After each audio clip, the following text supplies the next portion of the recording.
Perkenalkan, nama saya Muhammad Fidel dan teman saya. Saya Putri Mahani. Hari ini saya dan teman saya sebagai perwakilan dari kelompok 5 akan memulai salah satu perjalanan paling spesial yang mungkin satu di antara kita juga yang belum pernah mengunjunginya, yaitu ke Tanah Baduy. Ini bukan tempat wisata biasa di Baduy. Saya dan teman-teman akan belajar langsung dari masyarakat yang hidup dalam harmoni dengan alam, tanpa listrik, tanpa teknologi modern, serta melihat karakteristik yang ada di Baduy seperti rumah adat. Nah, kalian semua pasti udah penasaran banget kan? Yuk mari ikuti perjalanan kita menuju ke Tanah Baduy. Sampai jumpa pas kita udah sampai di sana. Bye!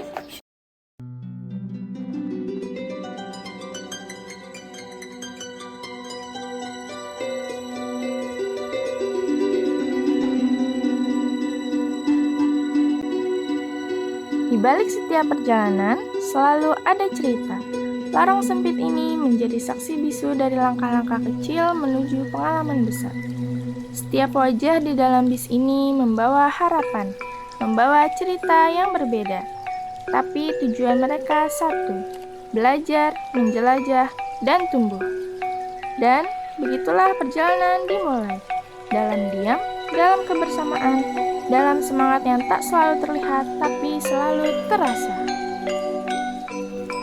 Setelah menempuh perjalanan panjang melewati jalan berliku dan menyusuri hutan yang masih asri, akhirnya kami tiba di wilayah Baduy Luar, sebuah kawasan yang menjadi pintu gerbang menuju kehidupan masyarakat adat Baduy yang terkenal akan kearifan lokal dan kesederhanaannya.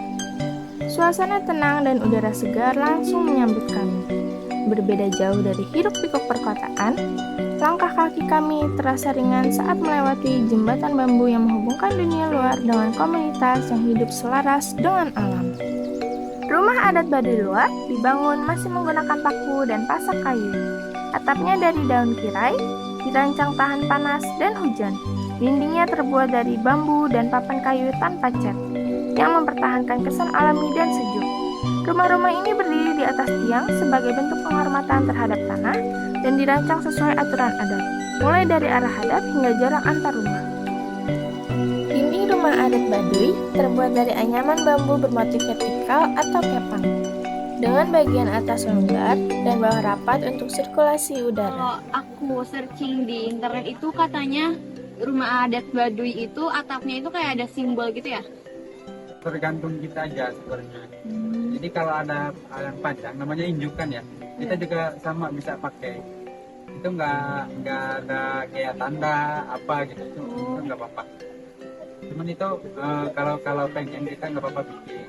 Dan kebanyakan kayak di lubuk padi, di rumah juga enggak. Itu sebenarnya bukan tanda kayak rumah adat, ini rumah adat tapi kayak gini enggak.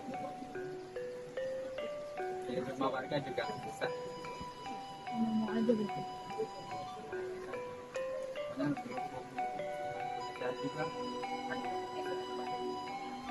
Jadi kalau si itunya panjangnya bisa di, tapi nggak apa-apa, nggak maksudnya nggak harus kan nggak juga nggak apa-apa gitu, itu tergantung kita. Karena kan kita tuh sebenarnya ya itu kayak pembangunan rumah kan larangannya itu bulan-bulan itu nggak benar-benar setiap bulan ada waktu. Jadi misalkan bulan depan gitu ada satu hari buat mendiriin, jadi bongkar langsung berdiri. 3 bulan akan datang itu persiapan kita udah Dari persiapan. Jadi waktunya hanya sehari, bongkar langsung berdiri langsung di selamat acara gitu.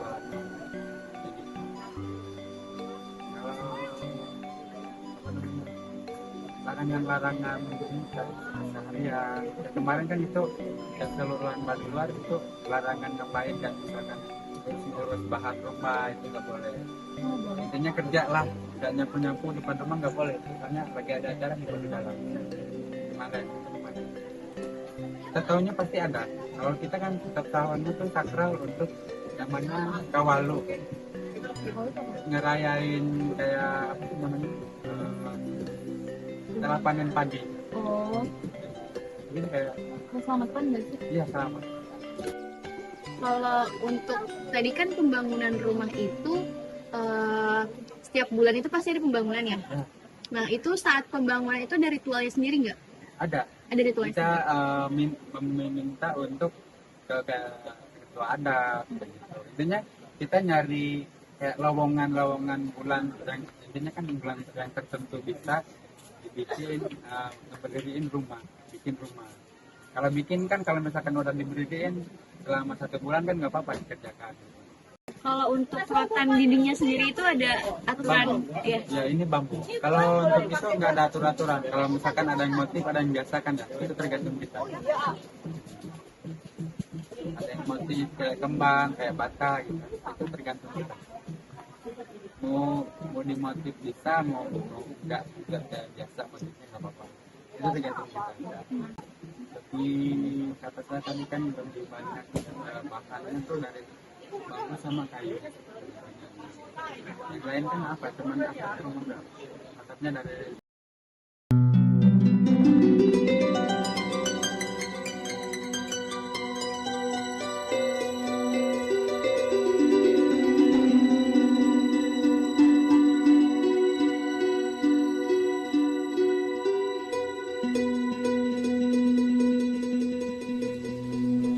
Langkah kami perlahan menuruni jalan, meninggalkan jejak, namun membawa pulang cerita. Di balik sunyinya hutan dan kesederhanaan hidup mereka, kami menyadari kadang yang paling dalam bukan suara, tapi diam yang dijaga. Kami datang sebagai tamu dan pulang dengan rasa hormat yang tak bisa dijelaskan dengan kata-kata. Perjalanan turun gunung terasa lebih ringan secara fisik, tapi jauh lebih berat secara emosional. Banyak hal yang kami dapat dari kunjungan ini. Bukan hanya data dan dokumentasi untuk penelitian, tetapi juga pelajaran hidup tentang keteguhan, kesederhanaan, dan hubungan harmonis antara manusia dengan alam. Perjalanan pulang ini bukanlah akhir, tapi awal dari tanggung jawab baru. Merangkai semua yang kudapat menjadi sebuah karya ilmiah yang bukan hanya informatif, tapi juga menggambarkan esensi dari apa yang telah kami alami. Di tengah hiruk-pikuk kota yang mulai kembali terdengar, kami tahu jejak langkah kami di Baduy tak akan pernah benar-benar hilang.